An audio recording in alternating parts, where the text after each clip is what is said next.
Hello, everyone. Another major Ukrainian city has been struck by Russian invaders.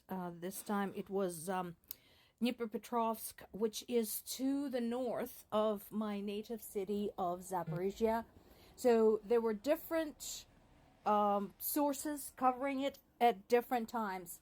So the number of casualties varies from source to source.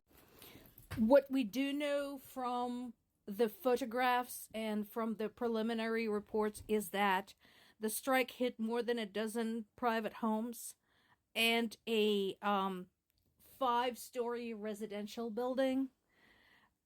So right now, there is still rescue work going on. There's been some back and forth about a child who was found under the rubble, initially presumed dead, but then was upgraded to critical condition. What we do know that people did die, 7 or 8 people died, including children.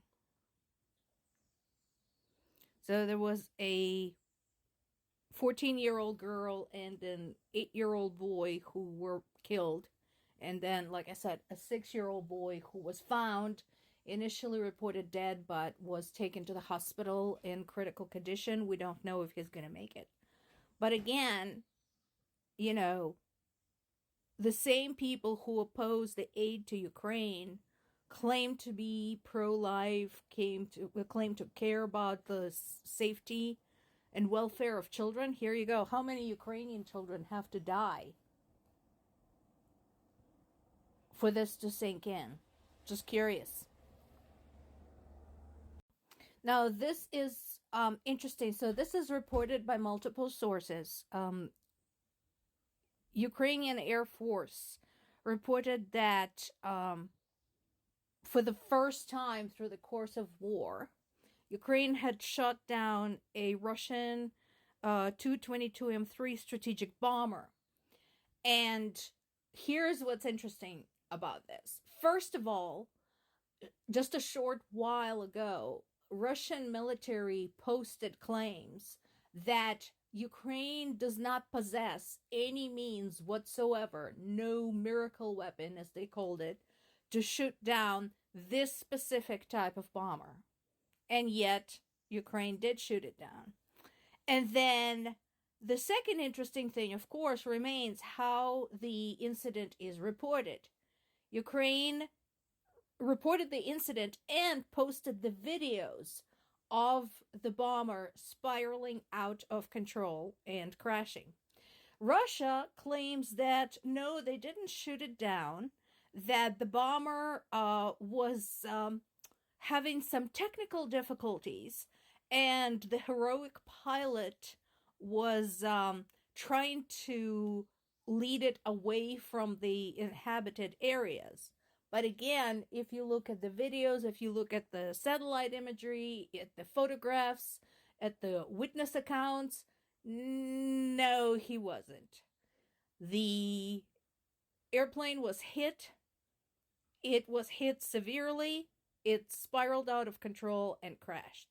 So the question remains, why is Russia incapable of reporting something like that truthfully? You tell me.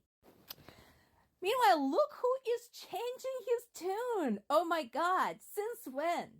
Since when does Donald Trump care about the survival of Ukraine? Or is he afraid to lose Ukraine as a potential source for dirt on his opponents? Despite the fact that the last time he tried this, Ukraine refused to play his blackmailing games?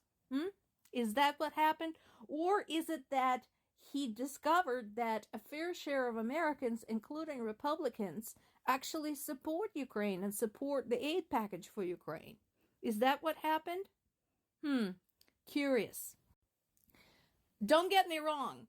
I know he's probably going to change this tune again, but for my own selfish reasons, since I don't want my parents in Ukraine to get murdered, I'm hoping he will continue this line for at least a couple of days, enough for the House of Representatives to pass the aid to Ukraine package. Yep, that's all I care about. Then he can go on lying like he always does. Now, notice though, that is not without a but, so to speak. He did accuse Europe of insufficient effort in helping Ukraine, despite the fact that Europe is carrying the burden of Ukrainian refugees, millions and millions of them, despite the fact that Europe has taken in these people and not just taking them in. They're not living somewhere like in a homeless shelter. No, no, no, no, no. Ukrainian refugees who came to Europe were given homes, jobs, training. Their children were put in schools.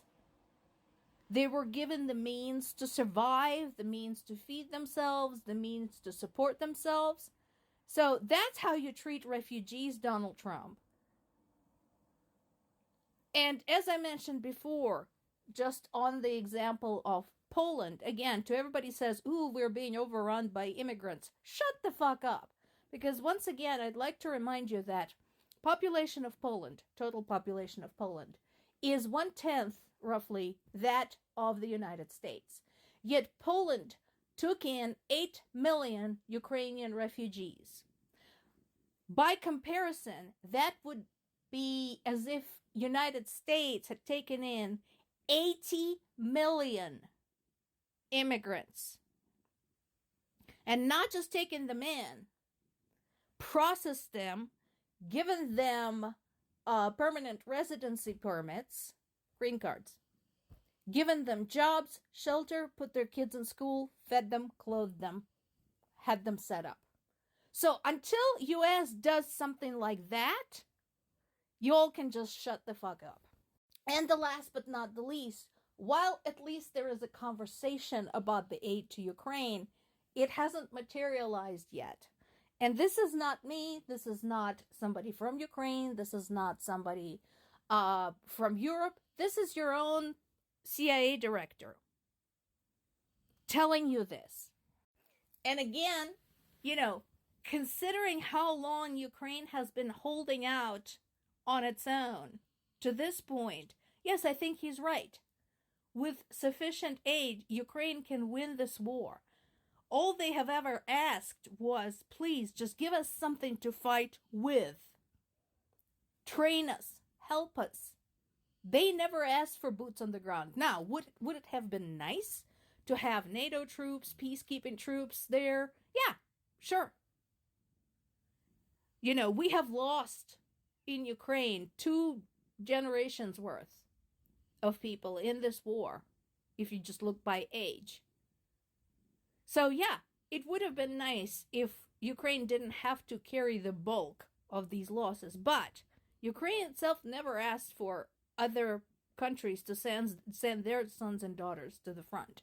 Those foreign individuals who are fighting in Ukraine are there of their own volition. They do not represent officially any country's military. They're there on their own as private individuals. But send help, send equipment, send ammunition, supplies, and so on and so forth. And Ukraine can turn this around.